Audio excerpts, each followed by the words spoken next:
အားလုံးပဲမင်္ဂလာပါခင်ဗျာဒီနေ့တော့မဲသားငပိချက်ကလေးရုံးနေပြီးဘဲဥကျော်လေးချိုးပြီးစားမှာဖြစ်ပါတယ်ပထမဆုံးအနေနဲ့ကြက်သွန်နီကြက်သွန်ပြူခင်းကျင်ဒီလိုပါလိထားပါမယ်ခင်ဗျာ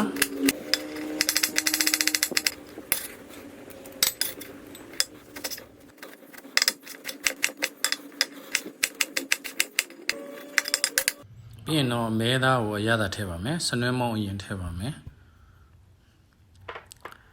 ပြီးရင်စားထည့်ပါမယ်ခင်ဗျာ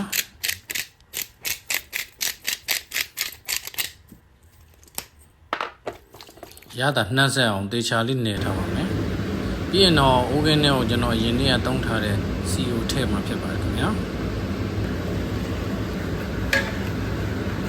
စီပူလာရေးဆိုရင်တော့ကြက်သွန်ကျူလိုရင်စပြီးစီတက်မှာဖြစ်ပါတယ်အရောင်အနေနဲ့စနွှင်းမုံလေးအနည်းငယ်ထပ်ထည့်ပါမယ်ပြင်းတေချာမွေးပါမယ်ကြက်သွန်နီလေးရောင်လေးလှလာပြီဆိုရင်တော့ကျွန်တော်ခင်းကျင်ဒီထည့်ပါမယ်ခင်ဗျာ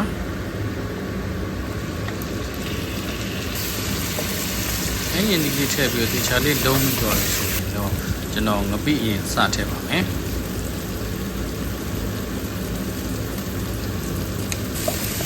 ပြီးလို့လေတေချာလေးကြည်အောင်ဝေးပေးရမှာဖြစ်ပါတယ်ပြီးရင်ငမ်းပြားလေးထည့်ပါမယ်ခင်ဗျာ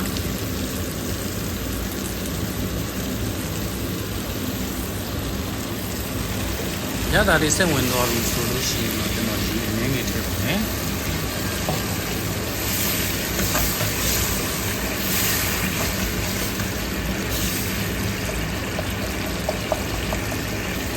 ဒီလေးခမ်းပြီးစီလေးပြင်လာပြီဆိုရင်တော့ကျွန်တော်လဲတာနေထားတာကိုထည့်ပါမယ်နော်ဟုတ်တခြားလေးနာလေးပို့ပေးပါမယ်နော်ရတာဆက်ဝင်ဒီချာလေးငွေပြီးသွားပြီဆိုရင်တော့ကျွန်တော်ရေထည့်ပြီးတော့ကျွန်တော်အုပ်ထားမှာဖြစ်ပါတယ်နော်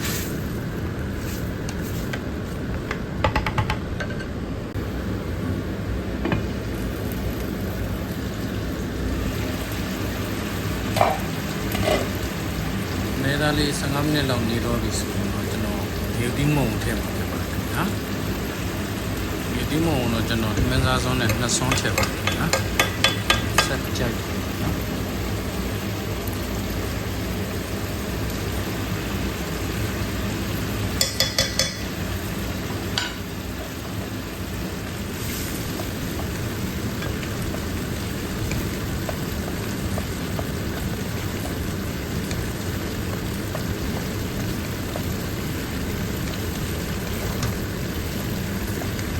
ဒီခွဲချမ်းထည့်ပြီးတော့တေချာလေးနာလေးလုံးပြီးတော့ဆိုရင်ရေထည့်ပြီးတော့မိနစ်20လောက်ထပ်ပြီးတော့နှက်ထပ်ပါမယ်ခင်ဗျာ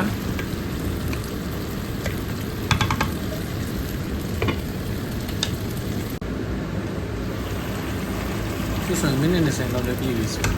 ကျွန်တော်သားလေးတွေလူးရီလားမလူးရီလားကျွန်တော်ချက်ဆမ်းမှာဖြစ်ပါတယ်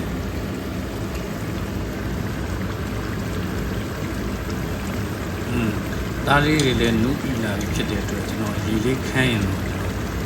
ချမှာဖြစ်ပါတယ်နော်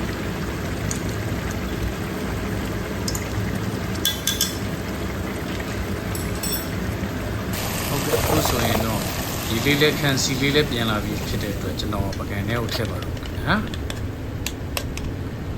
သူနဲ့တွဲဖက်စားဖို့အတွက်လည်းကျွန်တော်ရုံးမနီတီဘဲဦးလေးကိုလည်းကြောထားပါသေးတယ်ဒါပေမဲ့ဗီဒီယိုရှင်းသွားမှကြောက်တဲ့အတွက်ကျွန်တော်ရိုက်မပြတော့ပါဘူးခင်ဗျာ